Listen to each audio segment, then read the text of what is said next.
বৈষম্য বিরোধী আন্দোলনে বন্দুকের সামনে বুক পেতে দাঁড়িয়েছিলেন বেগম রোকেয়া বিশ্ববিদ্যালয়ের শিক্ষার্থী ও অন্যতম সমন্বয়ক আবু সাইদ। শেষমেশ পুলিশের গুলিতেই মাটিতে লুটিয়ে পড়েন তিনি, যা ২৪-এর বিপ্লবকে বেগবান করে এবং সফলতাও এনে দেয়।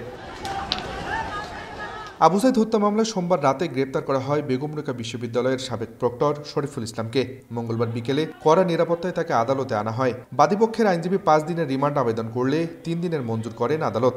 আসামি পক্ষের আইনজীবীর দাবি, ষড়যন্ত্র করে শরীফুল ইসলামকে ফাঁসানো হয়েছে। তাকে গ্রেপ্তার করার মধ্য দিয়ে এই যে আজকের যে স্থবিরতা তৈরি হয়েছিল সেটা কিছুটা সচল হলেও আমরা মনে করি অন্য যে সকল আসামি, আমরা মনে করি অবিলম্বে প্রত্যেকটা আসামিকে গ্রেপ্তার করতে হবে। সে যদি দোষী হতো তাহলে সে অবশ্যই পলাতক থাকতো। সে সম্পূর্ণ নির্দোষ, কিন্তু কে বা কাদের ইন্ধনে আমার ভাইকে আজকে, আমার মক্কেলকে আজকে ফাঁসিয়ে দেওয়া হচ্ছে আমি জানি না, এবং আমরা ন্যায় বিচার চাই এবং আমরা ন্যায় বিচার নিশ্চিত করব ইনশাআল্লাহ। এদিকে শরীফুল ইসলামের মুক্তির দাবিতে মঙ্গলবার দুপুরে পিবিআই কার্যালয়ের সামনে অবস্থান নিয়ে বিক্ষোভ করেন বিশ্ববিদ্যালয়ের কয়েকজন শিক্ষার্থী।